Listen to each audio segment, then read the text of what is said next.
Vravia o mne, že som komplikovaný, ale ja si to nemyslím. Podľa mňa sú to všetko iba nezmysly.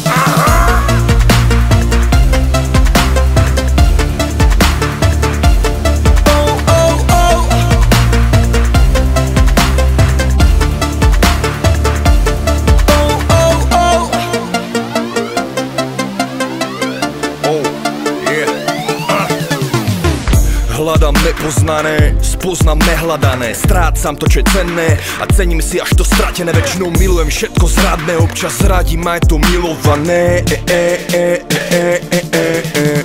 V škôlke ma núčili spať, v škole som zaspával pre keci. Miesto vecného významu učili bezvýznamné veci. Napríklad, že Alexander bol veľký tým, že to bol svet. No podľa mňa bol veľký, lebo ho nemal príliš veľký, Premýšľam nad tým všetkým, aký to má význam.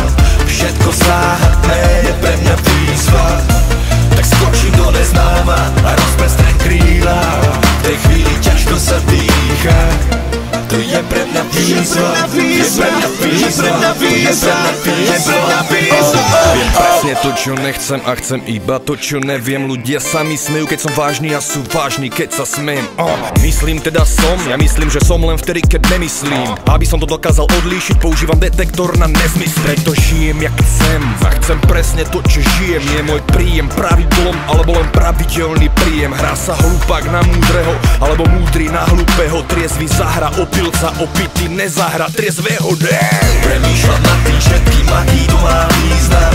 Všetko záhadné je pre mňa výzva. Tak skočím do neznáma a rozprestrem kríla. V tej chvíli ťažko sa dýcha. To je pre mňa výzva. Je pre mňa výzva.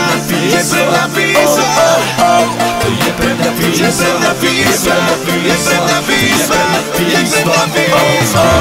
Vyzývavé ženy, pre ktoré som iba výzva. Som už významný básnik a má toto básnický význam.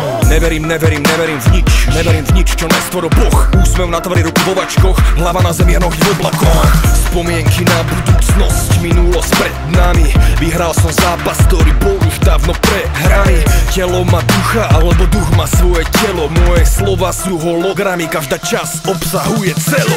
Premýšľam nad tým všetkým, aký to má význam. Všetko záhadné